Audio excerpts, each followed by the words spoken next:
Speeding.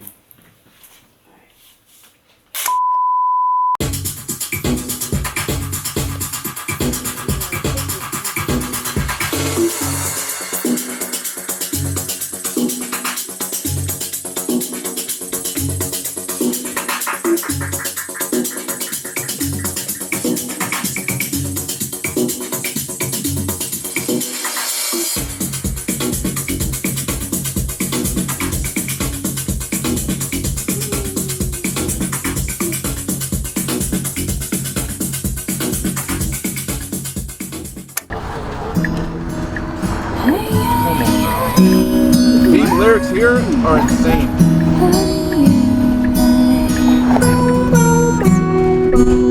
An old man turned 98. He won the lottery. Watch.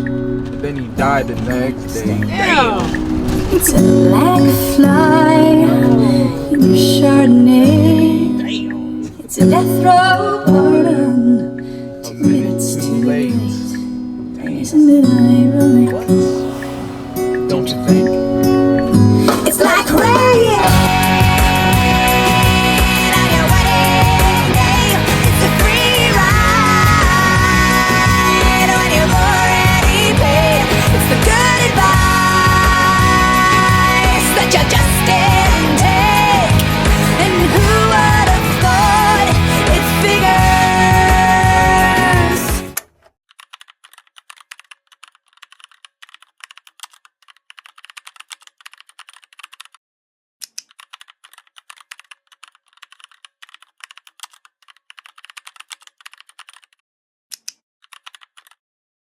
Hi, my name is Elsie, and you're watching The Perfect Playlist with Bnyx. I'm excited to be here today. Same here. Thank you for having me. How you feeling right now? I'm feeling tired. Mm. I'm feeling good. I'm feeling healthier. I'm feeling stronger. Everything's good so far. I'd love to see it. How about you? It's a lot. I've had a chaotic day, but I'm happy to be here. Good. I think that's pretty much it. I have a lot to ask you. I mean, before I do any interview, I like spend weeks just like really just searching for everything possible that I can find. One of the first things I found about you that was very fascinating was the fact that you were classically trained. I was, yeah. Do you think that gives you an advantage as a producer? 100%, because I can just lay down ideas really quickly. You know what I'm saying? I feel like it like definitely has helped me a lot. For example, like there'll be times in the studio where like the artist might need to find a key to like a certain song, and I'm always the first one to kind of catch it. You know what I'm saying? Yeah. Was there like a specific instrument that you first started with? It was piano. Yeah. So I played piano, where I was classically trained in piano from I started at like 8 and I stopped taking private lessons at like 16. Ooh. Yeah. Was that like your choice? Hell no. I had a Haitian dad. It was. Ooh, okay, it makes sense. Because at first I didn't really like it, but over time I'm like, thank you, Dad. I kind of feel the same way. My dad like forced me into piano lessons when I was 8 too. He just was like, you need to learn how to play an instrument, and it was piano. So. Oh wow. Wait, so you actually play piano, like Yeah, for real? I do. So if I had like sheet music, like you could play something? I could play something, but I would need time because I haven't practiced, so I can't just like see sheet music and just like start going crazy. Okay. I'll start a little slow, but don't test me. Okay. Yeah. I mean, there's like a bunch of keyboards here, so maybe. I don't know. Are these like keyboards or synthesizers? They're synthesizers. But I like calling keyboards too. You know. What does a day in the life of Bnyx look like? I wake up, I brush my teeth, I take a shower, I get the kids dressed, take the kids to daycare, take the kids to school, answer emails, I talk to my manager, talk to my business manager, talk to my lawyer, talk to my wife, and then I go to the studio, or maybe I'll go to the gym. It's always different though, like it's never the same, bro. It's always constantly changing. Yeah. Why though? I don't know. I just wanted to know. I feel like it's very interesting that sometimes there's this, people have this impression that when you're like in the music scene, that you just have this monotonous life. You just bed to the studio, back to bed to the studio. So I think it's interesting to kind of see. I mean, definitely it used to be like that before I started a family. Like, definitely, like, I was in the studio late at night, like, eating McDonald's, like, at, like, 3 o'clock in the morning. It can become a really unhealthy lifestyle. But, Thank you know, now that I'm 31... That's not old. Well, The way you say it. No, I just feel like now that I'm 31, I'm like, I like have to be on some like healthy shit. You know what I'm saying? Hold on, can I curse her? Go ahead. Fuck. Okay. I feel you.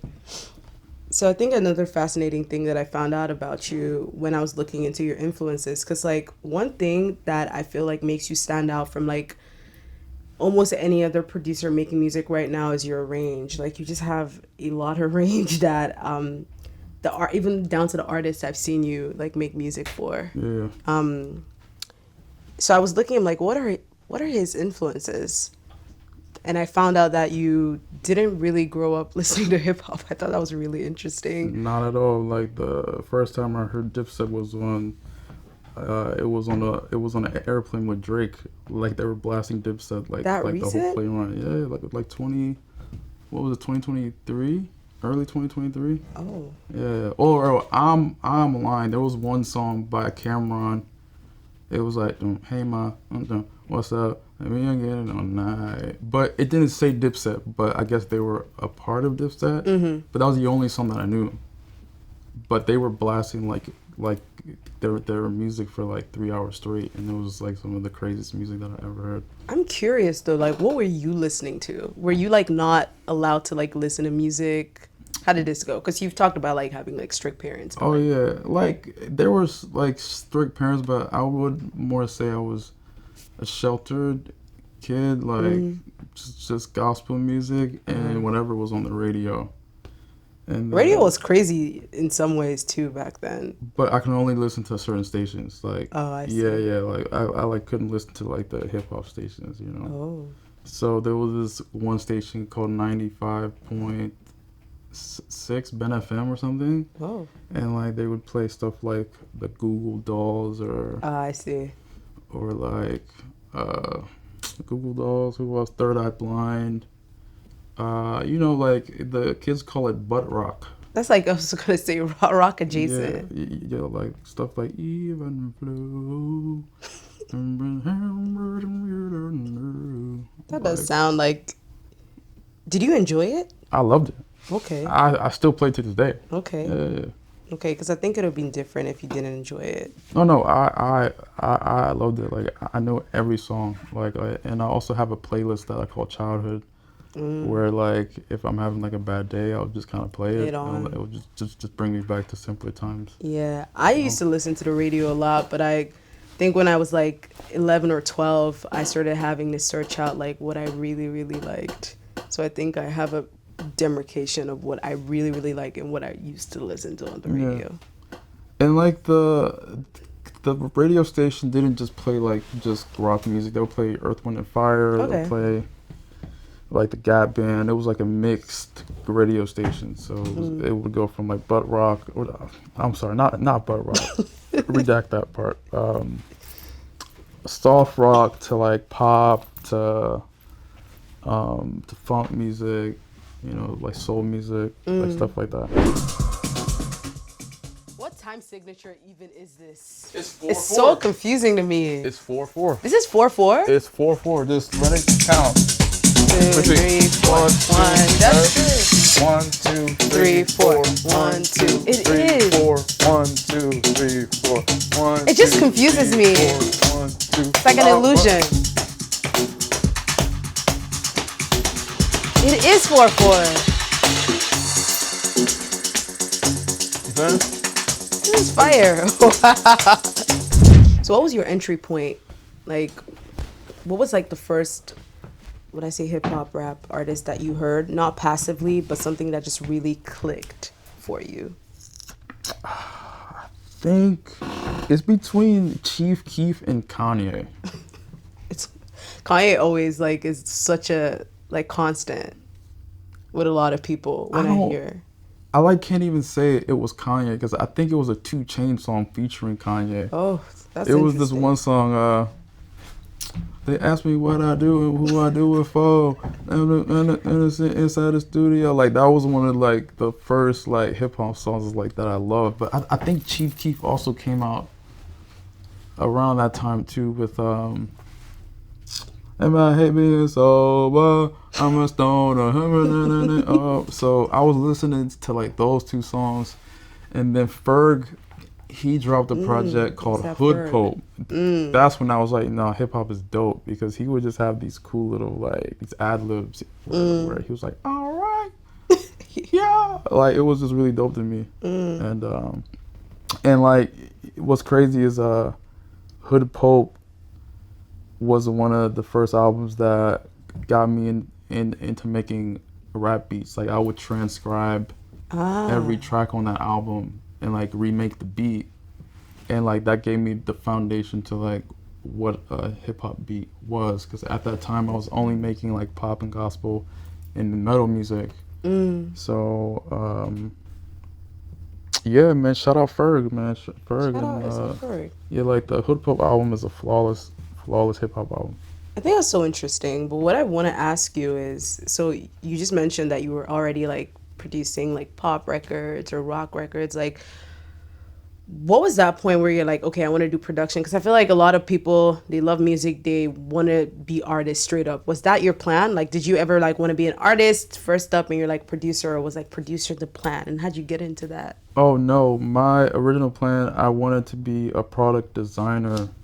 So I wanted to work for like Nike or for like Apple and like design packaging or furniture or shoes or like toys. You know what I'm saying? So because music was just a hobby. It was just something I was always good at. It was just, I didn't think it was like a career. A career, because yeah, I was living in like Philly. I don't remember there being like a music scene that I was around. So it didn't really. It wasn't a dream to be like a music producer. So basically, where do I start? This is 2013. I'm graduating high school, going to college for product design to University of the Arts. Did that for like a year, and the next year they raised the tuition like 10 bands. And that's crazy. Yeah. And the school was already like $45K at like that point. You know what I'm saying? Like, anyway, I like dropped out because I like couldn't afford it at all. And 10 bands is crazy though. Yeah, man. And then I started working for a phone company. I was selling phone service and like cable and stuff like that. Telemarketing? No, it was like a retail store, just selling like different iPhones and stuff like that. And I think I did that for like 3.5 years while still making music as a hobby. But I think when I turned 21 was when I was like, let me try the music business. So while I was at work, I would make beats like at my job, like they had screens where I would plug up my laptop. I see. And it would look like I was working, but I was really making beats, you know what I'm saying? Oh. Because it was like a super dead store, so like it was nothing going on there. But anyway, yeah, like I would read different things, like different magazines, like different blogs on like the music business, on how to network, on how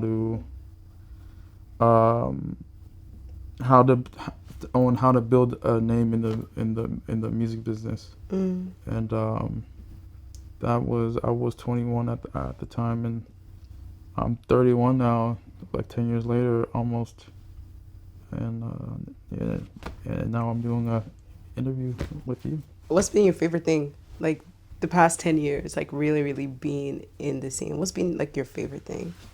As far as the music business, or the experience of the overall music business? Experience, yeah. Just meeting people that I grew up kind of like idolizing. I don't know if I want to say idolizing people that I was Looked up huge. Yeah, people that I looked up to. to? Yeah, like that still freaks me out. Like, you know what I'm saying? Even though I like met everybody, I still fan up when I meet certain people. You're that person for a lot of people, though. Huh? You're that person for a lot of people. Oh yeah, which is weird too. Which is very weird. Like, I was at like a breakfast spot up in West Hollywood, and like this guy tapped me, and like he was working there, and he said, his friend was asking if I produced music, and like he's in the back looking scared, and I'm like, yeah. And then the dude comes up and he's like, bro, I'm such a huge fan. Blah, blah, blah. Wow. And I was like, bro, this is so weird. Like, I'm still not used to it, you know? Because I like still feel like I'm a normal person, even though I am like a pretty normal person. You know, like I like feel normal. 1 foot in, 1 foot out. I don't know. I just feel regular, bro. I don't think you are regular, though. I'll say that. Not a lot of people can just have the catalog that you have and the names that you've produced for the work that you've done. Like, it's far from regular, in my opinion. But I respect it. Look, I'm just very humble, and I'm very grateful too. You know.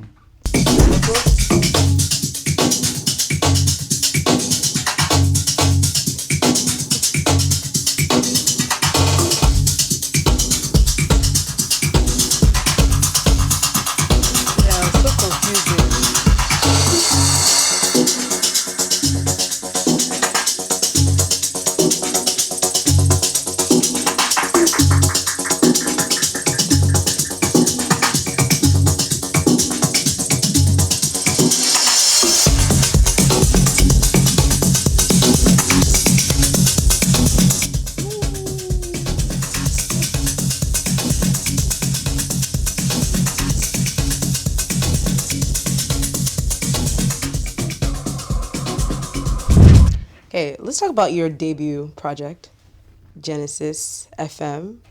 I really liked, I think when I first saw that, when you first announced it, the album cover was really cool. I kind of like the, I don't know how to put it, I want to say armor that you had going on. And I thought that name was really interesting. I was going to ask you, like, can you walk me through, like, the concept of what you were going for with the presentation of that? So the name Genesis FM, Genesis is in the Bible. It's the First book. Yes, the first book is the beginning, and like FM is like a frequency. So I was just like, you know, but since people know me for just like hip hop, I wanted to give them a new sound. Oh my God, this chair is so loud. I am sorry, everyone watching. Yeah, so just a new frequency, basically, a beginning of a new frequency. But I want to ask you something. Okay. Yeah, I'm on the hot seat. I want you to be very critical of this album. Ooh, on camera? Oh, hell yeah. Okay. Like, look, I am very hard on myself. After listening to it, the album like 100 times, I feel like it could have been better. But I don't know. I'm a very critical person. What I'm going to say, though, to that is, well, I don't make music, but I'm adjacent to creative stuff. And I feel like I don't think I've ever left a project or anything that I've done and felt like it was perfect. The more times that I watch it, I'm like, shit, I could have done that or I could have done this. So do you think that's what it is? Yeah, maybe. I don't know. Like, there's been times where I've like made tracks and I'm like, no, this is flawless. Like, this is flawless. But Can you give me an example of that? There's a track literally called "Flawless" by Yeat. Okay. I thought that was flawless. You know. Facts. I mean, so many tracks, like, but since this is my album and like not a project that I'm featured on or something like that. or like making for someone else, like I'm way more critical of it. I feel you. You know what I'm saying?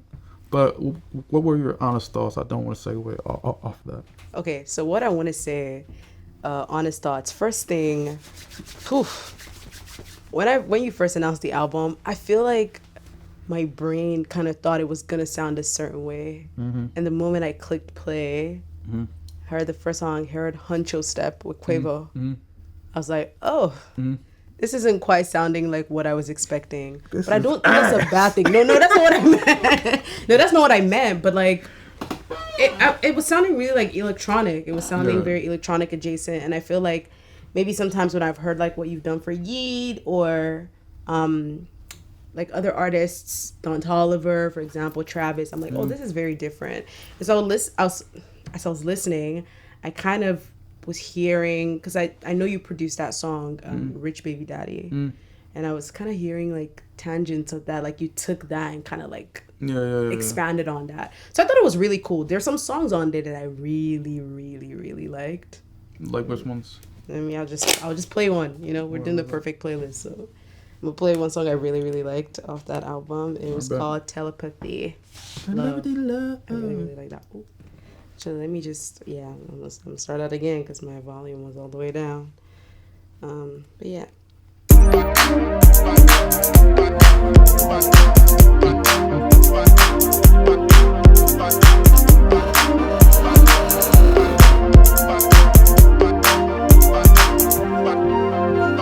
You know all the signs, but the telepathic and it's turning me on. Your love, it goes much deeper. You say you wanna stay my mind all day long.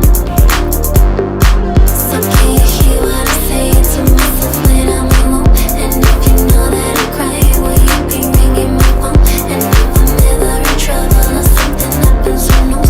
Would you be there with me mentally, physically? No. Telepathy, love, nothing can turn me on. Telepathy, love, nothing can turn me on. Telepathy, love, say you wanna stay my mind all day long. Telepathy, love. But yeah, that's one song I really, really like. I'll have to say that. So lame. That's fire. No, that song was fire though. So I would say like there's just like some songs on here. I'm just like, whoa, this is crazy, and this is gonna stay in my rotation. But like, do you have a favorite on the album?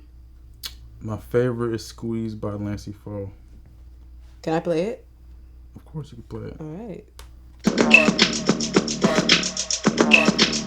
That's fire though. I like Lancey a lot.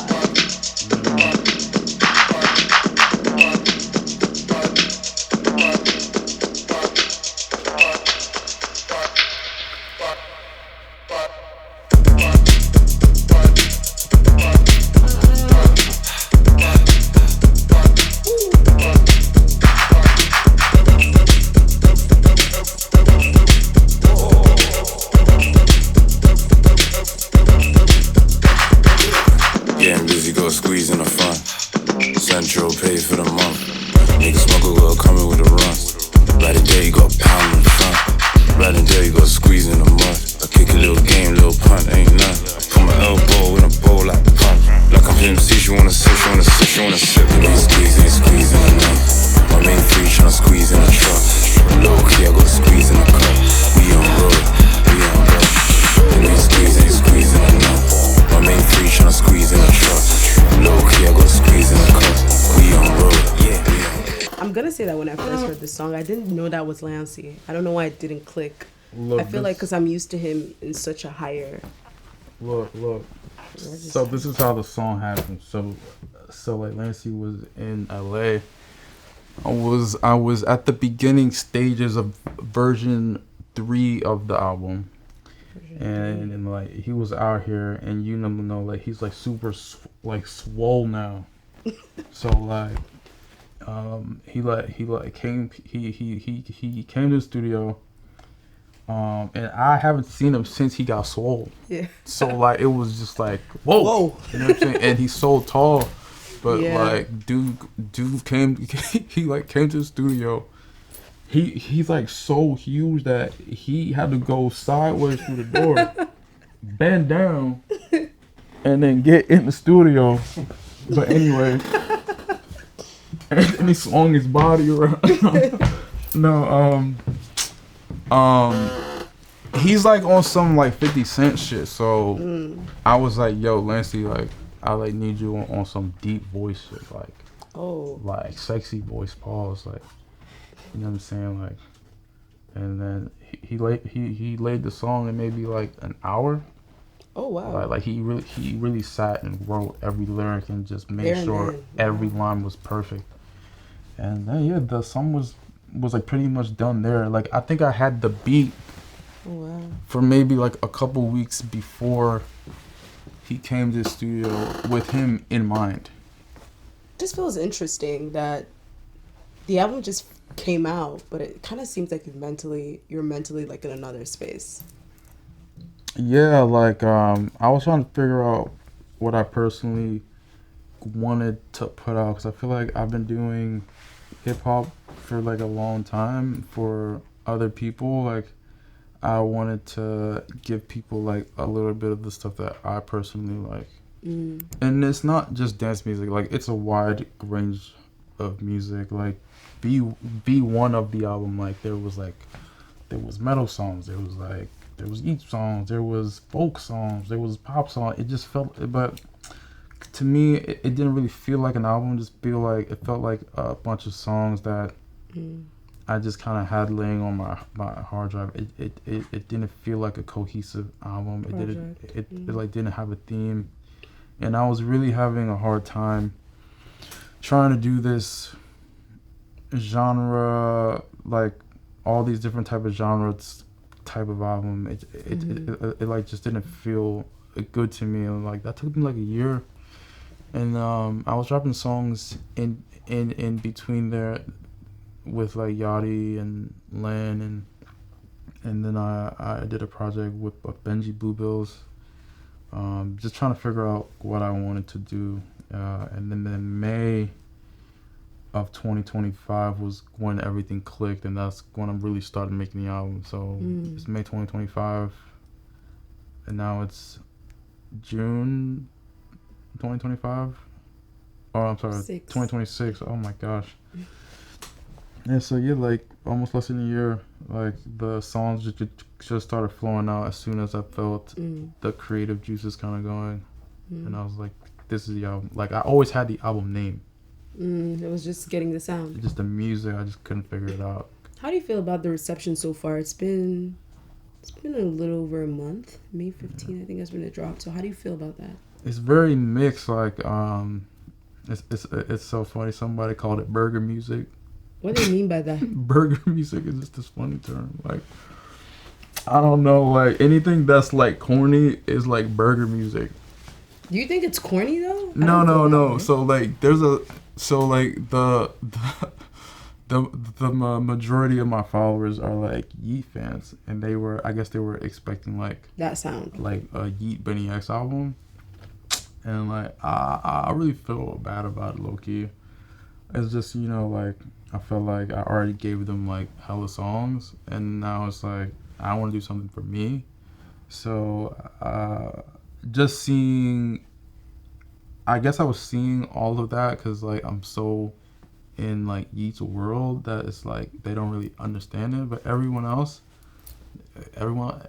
loved it. And I'm not saying like all of the Yeat fans like didn't like it. It's just everything that was popping up on my timeline was just like, yo, this is ass. This is trash. I'm just like, god damn, like y'all not gonna give this a chance. I want to read some of the joints that I've seen that like had me crying, though. Not like literally crying, but just funny as hell.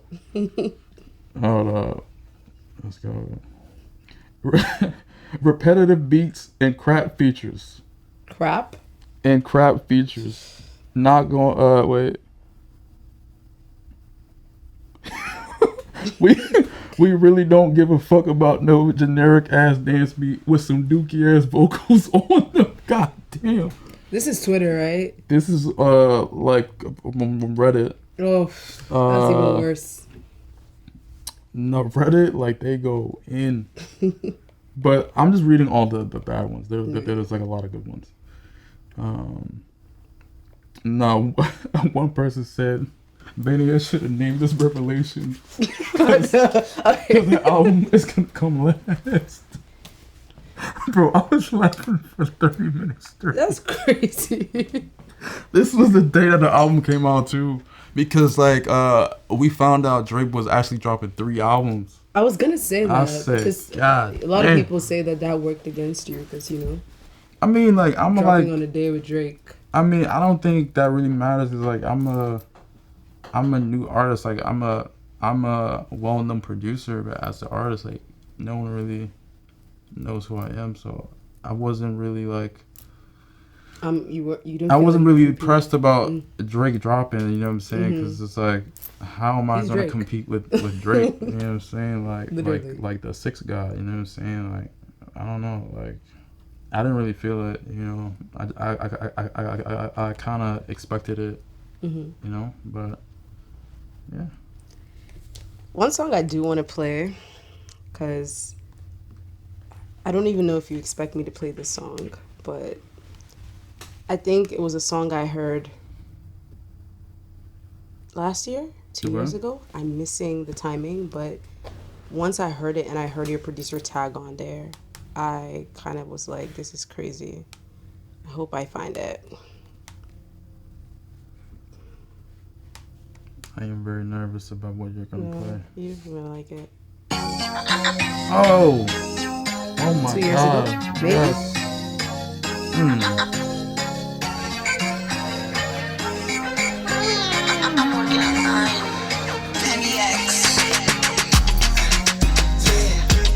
He's crazy.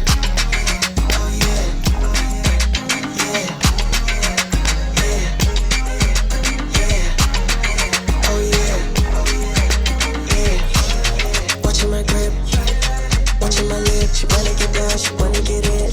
What can you miss? Baby, know I'm being a risk. Nah, baby, know I love it this. Nah, show you my wrist, show you the time. Top of the list, one of a kind. Open my eyes, see all the envy, I see all the lies. I hate to interrupt your jam session though, but I have to be quick with this. Damn. Odunsi. Yeah, that's what I mean by you just having like a wide range of production. I just love the fact that you could produce a Yeat song and you could go produce an Odunsi song. I feel like that's crazy. I was a fan of him for like a long time, and it was cool that me and him got to link. Like we only knew each other through the internet. He didn't start coming to the US till like this year. So yeah. And then when we made the song, I loved the song so much that I flew to Nigeria to do the video. Oh, for real? Yeah, I was there for like 3 days. How'd you like it there? It's beautiful, man. I mean, like, he's like a king out there. I'm not gonna lie. It was like police escorts and like dudes with like huge guns. Like, it was crazy, man. Fire. And it was fun just meeting him and Cruel Santino. Cruel Santino. Yeah, Cruel Santino. I almost said his name wrong. Oh my gosh. You got it right. And Drake and like the rest of like the Alte crew, like they're all so fly down there. Like it's so fly. Facts. I agree. Yeah. One thing I want to ask you is, do you think you have a signature production element? Like, you have a lot of range, but do you think there's something that's in every like Bnyx production that like is like your signature? A crazy bass line. Like doo doo doo doo doo doo. I didn't expect you to say that. Why? Because I feel like what I see as your signature is something else. Don't say that. Wow, like please, no. No, that's not what I was gonna say. Okay, then what? I was gonna say drums. I feel like when I mean, every beat got drums. No, but like there's your drums sound a certain way. Like I could hear drums on a record. I'm like, Bnyx touched this. And most times I'm right. When I just go to the credits, I'm like, I see your name there. Like, yeah. Damn, I was thinking like the bass, cause like I'm like a bass player. Like I love playing the bass, so I like try to add like complicated bass lines in my music. But the drums, I'm like trying to hear it, bro. Like, cause everything is so different from like Boucher to Pink to Teezo. I feel like every time I do drums, it's always different. I feel like it's the texture of the drums. I wouldn't say your drums sound the same, but there's just a certain. I mean, like definitely on the album, for sure, I definitely use the same drum kit, like you know what I'm saying, and what's crazy is a Come and Go, like that song with Yeat was made while I was making the album. So that same drum kit, the TR-808, I was using that like the last year on every beat that I made. So like every beat had the same exact drum. So when Yeat did Come and Go, you'll hear those same drums are all over my album. Cause like I was making that during the time I was starting my album and like figuring out what the new soundscape is, like more electronic, more techno, you know what I'm saying? So I was kind of blending those two worlds with Yeat on that song. Do you want to play it? Oh yeah. You can type it in. Let's see. Come and go. Yeah, come out and play. Some face, some way, just think. Show me how you think for now. Cause I showed you the light that your girl won't hold you. I told you, I need you, like now, I need you. Okay, I hear it. But it's like a hip hop beat though. It's not like a dance beat, but it still has that. The elements. Yeah.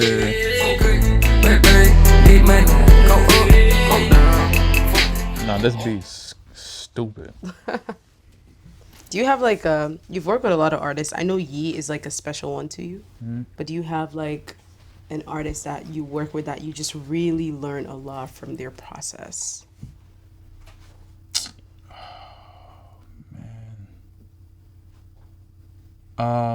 It's between. It's a really good question. It's between Drake and Teezo. Okay, you got to tell me what you learned from Drake and then what you learned from Teezo, since it's between them. It's kind of the same thing, just like try to perfect a song, no matter how long it like takes, whether it's changing like a line or, you know, if you feel like a lyric is weak, like don't just leave it, like, you know, just let it sit for 3 days, maybe come back to it. You know, just always wanting to have the best track or not letting an idea go to waste. You know, even if it doesn't make the album, they'll finish it. They'll see it through. You know what I'm saying? Whereas I feel like a lot of other people that I work with, you know, things, there's, how do I say this, man? Because I'm on camera, this is going to sound crazy. Not everyone takes their time with the music. And I really appreciate working with people that take their time. Attention to detail. Yeah. You know what I'm saying? So, yeah. I like that.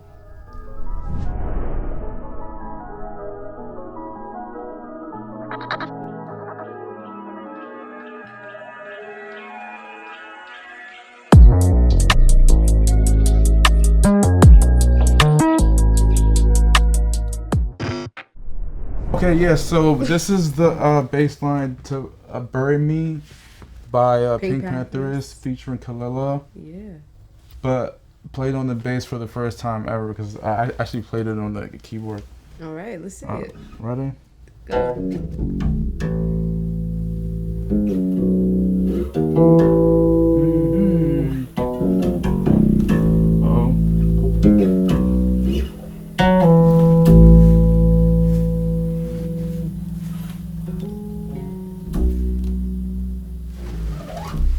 Killed it. What was it like producing for Pink Pantheress? I feel like she's a very eclectic artist. Nah, she is, and she's like very hands-on. She's honestly very fun to work with. We were 2023 in LA at her studio house place for like a couple of days. Yeah, and like she's a crazy producer too, by the way. She's nice. We probably made like maybe 6 beats. I think you've heard. Is there anything that came out that she produced too? I don't know off the top of my head, but we made a lot of dope songs. Fire. Yeah. Would love to see some of those. Mm-hmm. Okay. Damn, this is so bad. Like, why did you guys put this on my lap? It's like giving a kid a toy. Loves it.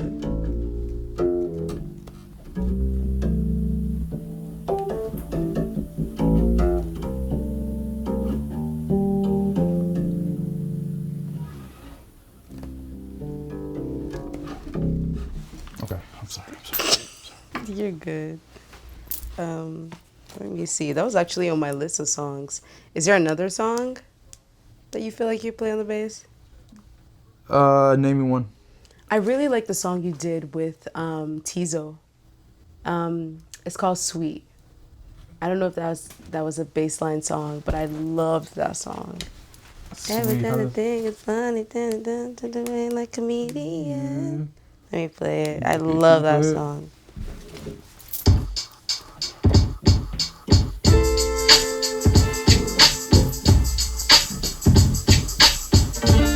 Everything you say is funny.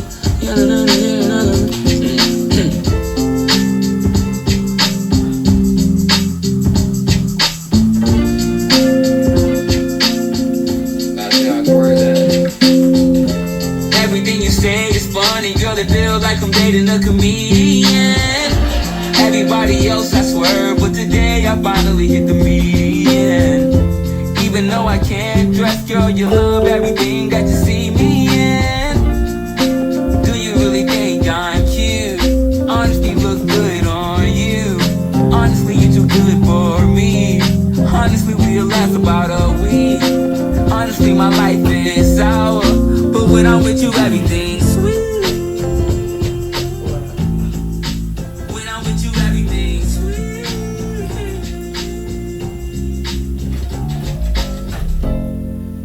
I see the classic training just come in. Wow. I'm kind of jealous. I don't know. I don't have this feeling very often. Chill, gang. I actually feel kind of jealous. Gang. Because this is one instrument I've always wanted to learn, but I just never got around to it. This is my favorite because it's like the foundation of the music. It's the part of the music that you feel with your chest. The bass, right? Bass, yeah. Yes. So the bass is like my number one instrument, even though it's not the one that I started on. It's the one that I fell in most love with. Yeah. Was it hard to learn? No, after you learn the guitar, because I learned the piano, self-taught myself in guitar. No. Damn, I don't remember now. I think I was learning guitar and the bass at the same time, but they're like pretty much the same Similar. thing. It's just I thought so. like the bass is bigger, you know. Like I can play the guitar like I can play guitar chords like, or you know what I'm saying, like. This has more of like a feeling. Yeah.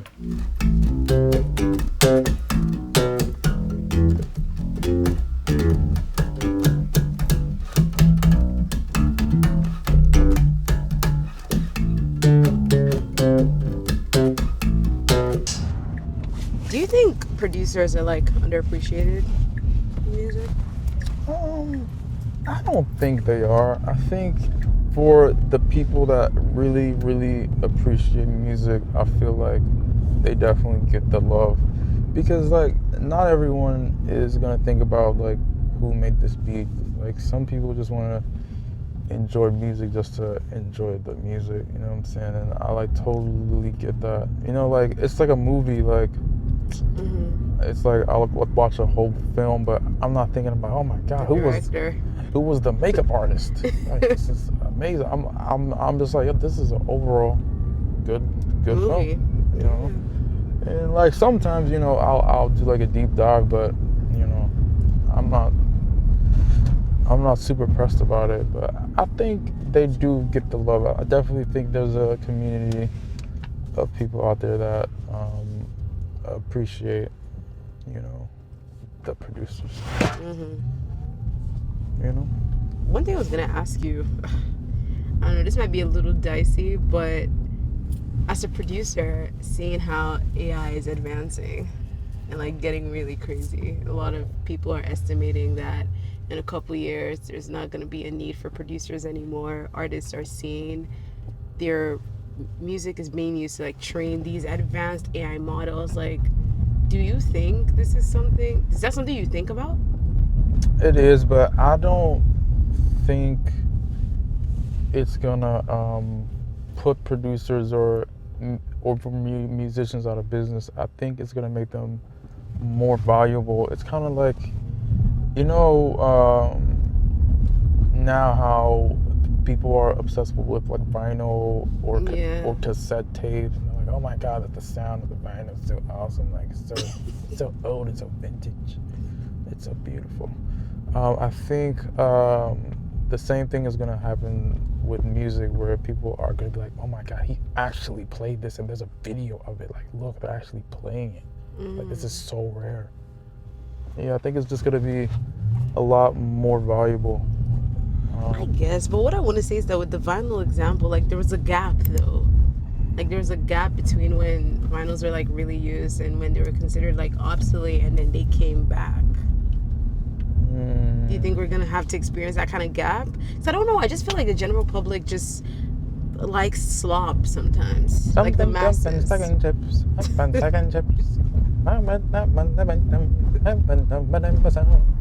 My pockets are getting bigger. Anyway. Nah, man, because like think about it. People still go to concerts. People still spend $300, $400 on like a concert, bro. Like they want to see their favorite act perform those songs live. Like, I don't think that will ever be a thing that will die. You know what I'm saying? Like, I don't think so. I don't believe that, because even with like a digital art, like people thought, digital art. Actually, no. I think I'm making that up. But people.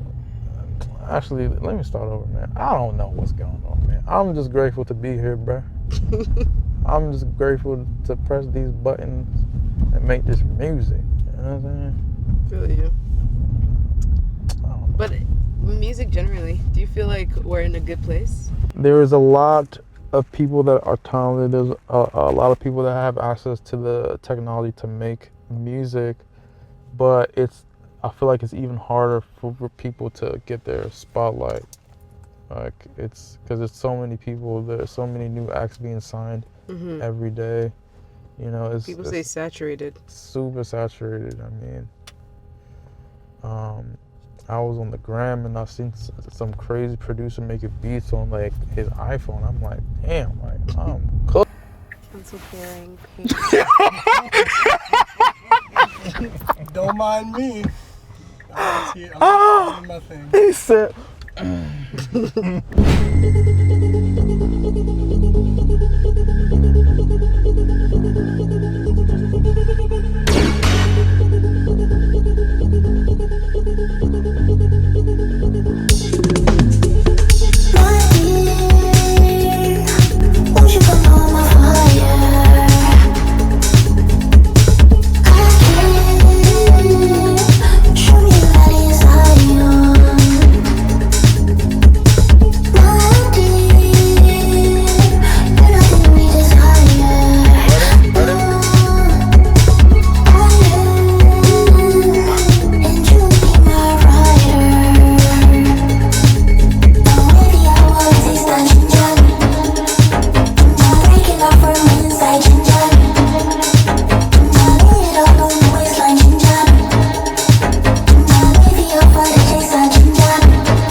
My wife was, I think, scrolling through like TikTok or something, and this is genre called Bacardi music.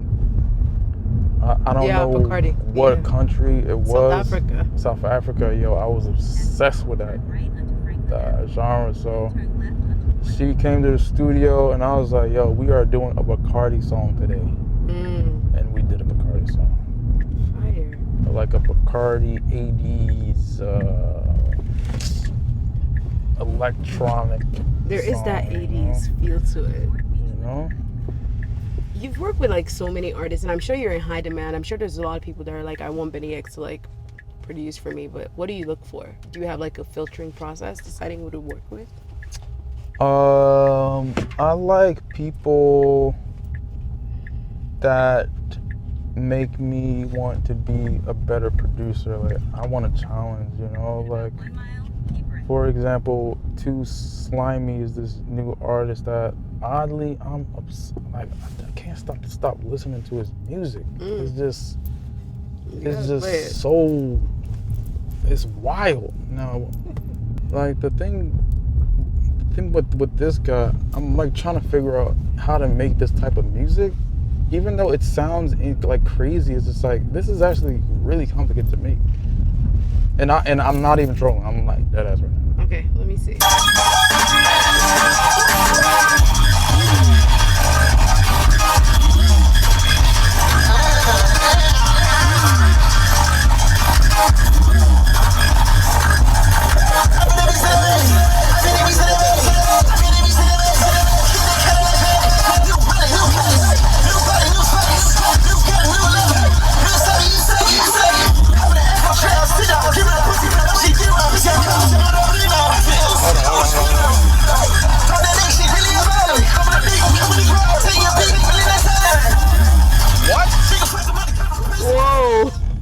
Anyway, like they are gonna fry me for this, but I think he's like dope. I don't know. I want to work with Too Slimey. I just don't know if I can make that type of music because it's actually really hard and it's just so distorted though. I know, but there's an art to it. I don't know how to describe it with words, but it's just something there that's like interesting. It's like he's like breaking every rule. You know what I'm saying? Like. And I'm not trolling. People are gonna think I'm trolling. I'm like dead ass. Like, I really listen to this, or that one song. Interesting. But yeah, I don't really look. I just look for like something new and like fresh, good songwriting. Something that perks my ear. You know, like I'm willing to work with anyone, small, big, whoever. You know. When you're working with artists. Because I'm assuming, you know, you get notes from them. Like, has there ever been a time that an artist is giving you feedback and you're like, actually, no? Has that ever happened? I mean, there's always like a back and forth. I feel like it's like that with everyone that I work with. Like, I might have a crazy idea that they might not really get, or like vice versa. You know, and we always try to meet in the middle. I'm always the guy to be like, this could be better, or you could change that line, or what if we put this hook here or there, you know what I'm saying? I never settle for less, you know? Our song that I really liked. Of course, I just have to play this one because it's just a classic. I bought a euro today, and her penny all yellow like a bird. Inside be back 2 times 2 my money, bitch, all I got. Yeah, I made money, my thought, but for that money I love. I'm shriving it down. Yeah, I'm causing the madness. Yeah, I'm fucking the baddest. Yeah, I bought me the crabs. I bought me the jammies. Yeah, I never need practice. My money gon' double and triple. Yeah, your money subtracted. Yeah, put it up on the jacks, put it up on the cops, put it up on the swerves. Yeah, I ain't even fucking with nobody. Bitch got a crib in the bird. Yeah, this shit coulda got it so bad. This shit coulda got in the worst. Brick wide side the chain gang, bitch, fuck 2 they birds. I ran up my money the most. I'm richer than all of the nerds. Yeah, I'm flexing a big bank roll with these nuts in my pockets, they hurt. I had a chick that they talking, they bitch, they get ripping up, I said it burns. 24/7, I say they be pumping, they pilling, they motherfuckers burn. I think I'm on top of the bitch, yeah, the way that I blew up and left on the earth.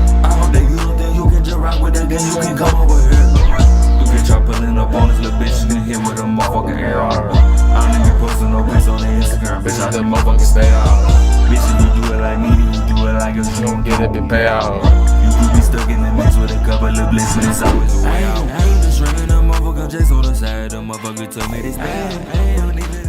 So this is my like backyard, you know. All this land is mine, you know. You're talking about Too Slimey. Are there Slimey, any yeah. other like emerging artists I would say that like you're like paying attention to, think your sound is cool? 1010 Benji is really dope. Yeah, 1010 Benji, he has a song called Semiramis Dream. Semiramis Dream. Let me see if I can find it. It's pretty sick actually. I found it like yesterday. I like this.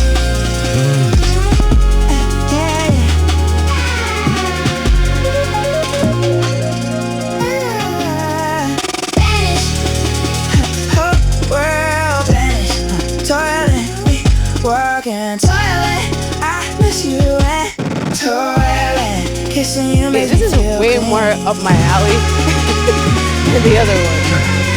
I'm caught in your own and Say part that. of your dream. Semiramis Dream. Yeah, nah, he's super 10 sick. Benji, fire. 1010 Benji, yeah. Yeah, like I don't know. There's so many different new acts that are popping up every day. It's really hard to keep up with sometimes.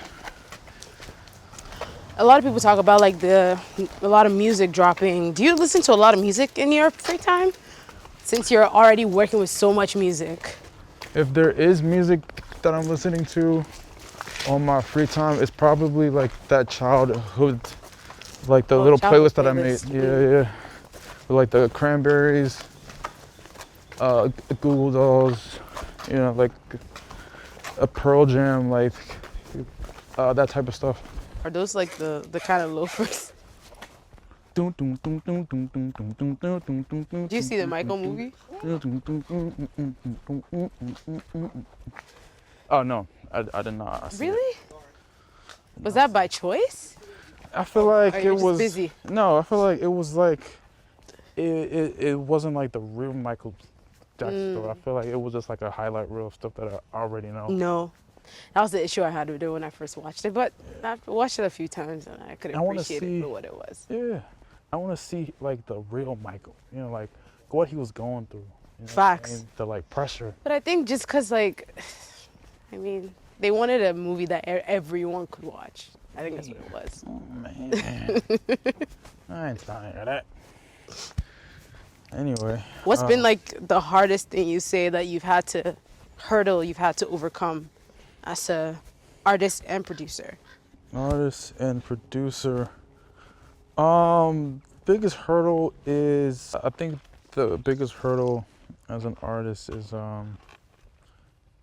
especially with me, since I love all different types of like music and stuff like that, was kind of choosing what I wanted, like what genre I wanted to lean in on, because I love all types of music, every genre, like I love, and also trying to make something that will make me happy, but also that will make the majority of listeners happy. You know what I'm saying? That's a very difficult thing to balance, really. Yeah, like, but I know some people say like don't care about like, you know, the consumer or the fans or whatever, just do what you want to do, but I don't know, I do care about them, because I would want my favorite artist to drop something dope that, you know.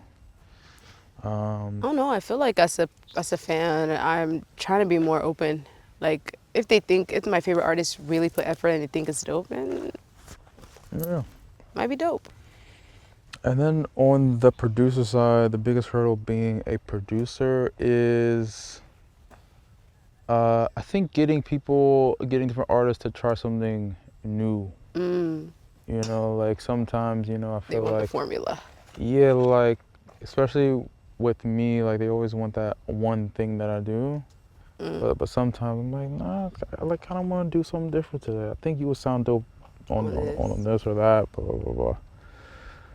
And like sometimes it works out, sometimes it doesn't work out. So like that's pretty much it, yeah.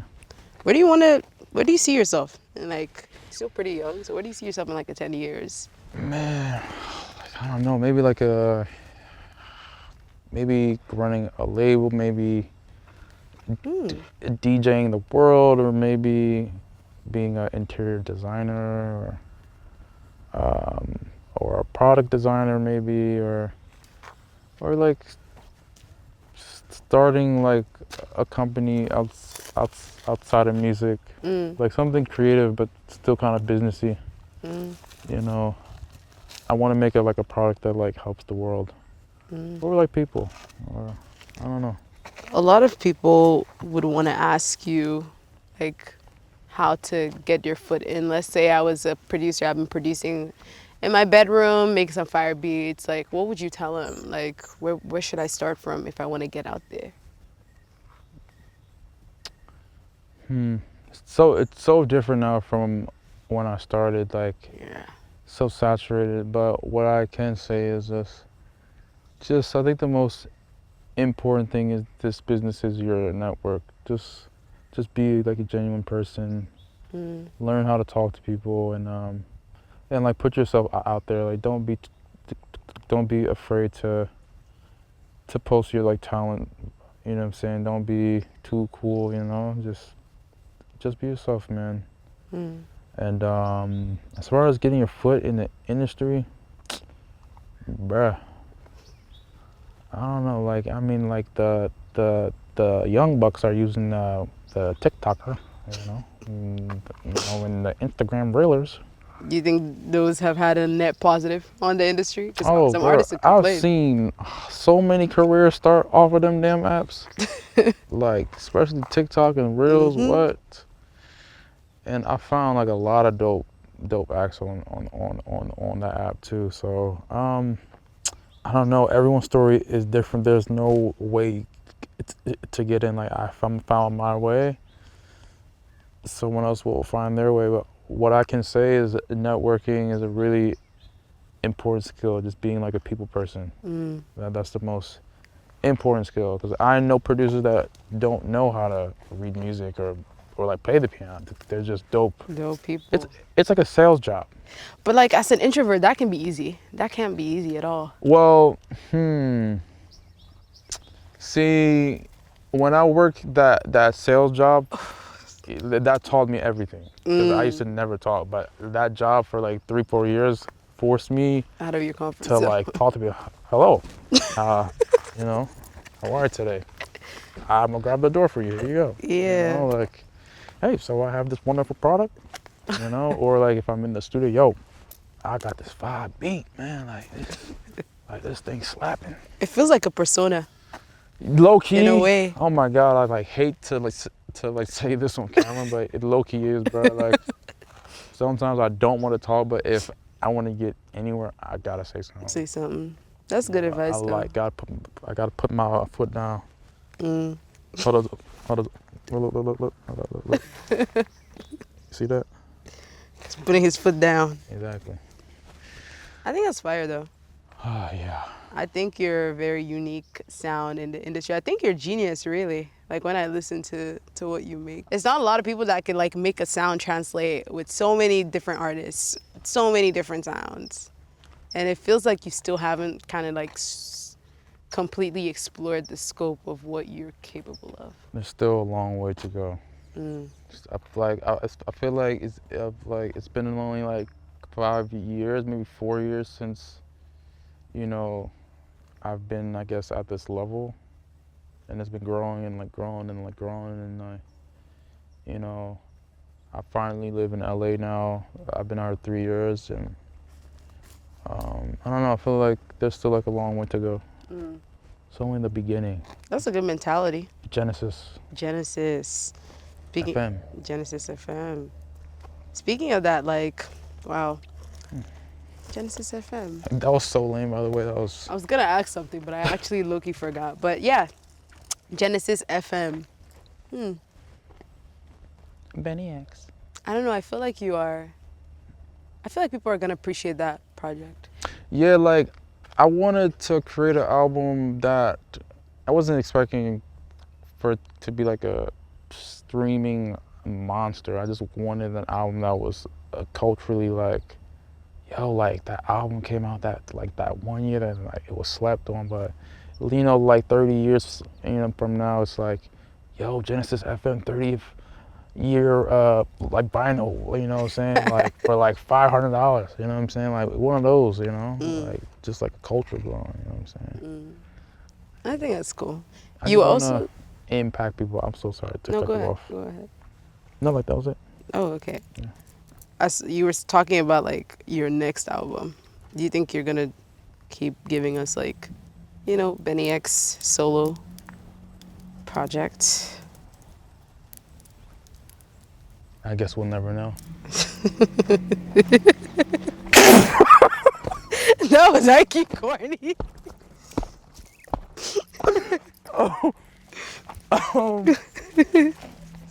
I mean, yeah. I mean, duh. I mean, I'm not gonna just stop. I don't know. Keep going till one day you're like, you know, I think I've done what I need to do, and bow out gracefully. Like, I mean, like that would be kind of cool, you know, to just drop one project and then to just be like, you know, who else did that? I think it was Frank. On some Frank shit, and then like drop the same album like 3 times. that kind of so I don't even want to talk about that because I'll get angry. Because I still think he owes the people at least one more. You don't owe y'all nothing. You know, okay, I think that word is entitled, but like when you're as good at making music as like a Frank Ocean, I just think to myself like, why? Like, why not? Why stop? I kind of look at it like this, you know, especially being an artist myself too now. Like sometimes, you know, I just want to chill. I just want to have no pressure, no label meeting, no nothing.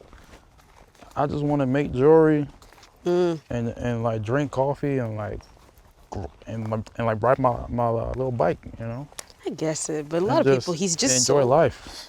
just so influential though. He So many is. people love what he's done, and I'm just like, if you've given the world that type of gift, like it's like a Lauryn Hill, like Yeah. kind of puzzles me, but I guess, you know, artists are people too. Yeah, some people just want to live life, man. Like they're like, you know what? Like I'm content with what I have. I don't need any more. I've already made my mark on this world, and I just want to chill. You know. I guess that's fair. Are there any artists still on Bnyx's bucket list of people wanting to work with? Maybe Richard Bona. Okay. Richard Bona. Let me think, man. This is a good question, yo. Yeah. Caroline Polachek. I love Caroline Polachek. Wow. She's amazing. Damn, you're tapped in. Caroline Polachek. Who else? Artists on my bucket list, bro. I really want to lock in with FKA Twigs. Like we made music before, it just never came out. I really want to lock in with her. These are all like alternative names. That's interesting. Yeah, Gessafelstein. Ooh. I don't even want to work. I just want to watch him in the studio. Just be like a fly on the wall. Yeah. Yeah. Who else, yo? Bucket list.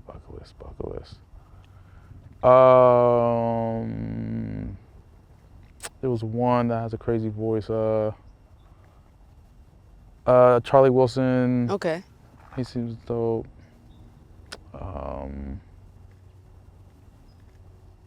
Damn.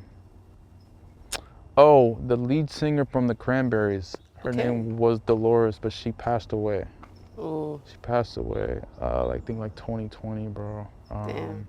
Her voice is just, it's an iconic voice, like a voice that you can't find anywhere.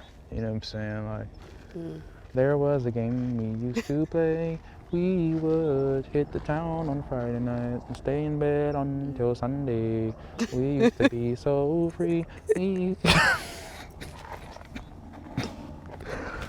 was just my imagination. My imagination. Actually, I think this is the perfect closing song. All right, let's hear it. Imagination, Cranberries.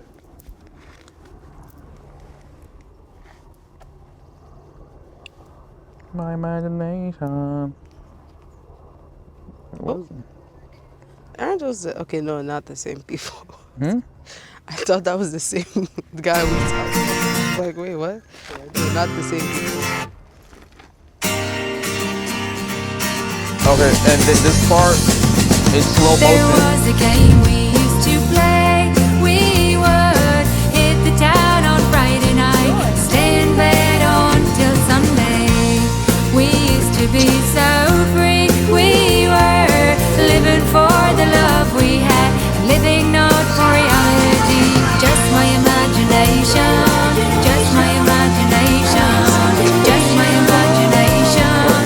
It was just my imagination, just my imagination, just my imagination.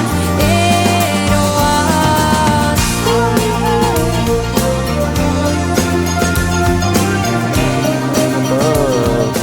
Oh, damn. Hey, just like this, but in Philly, and we're leaving her like hair salon, and she takes me to McDonald's, and you know, like, forgive me, the best day of my life. Like those like lyrics really hit different. Like this playlist is really iconic playlist. These lyrics here are insane.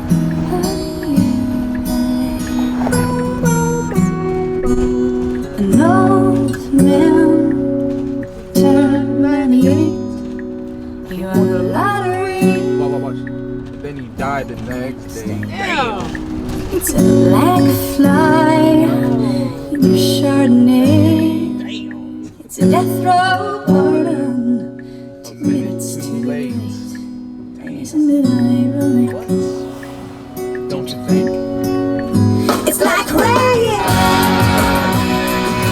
For your wedding day, it's a free ride. When you're already paid, it's a goodbye. But you just stand there. And who would have thought it's bigger?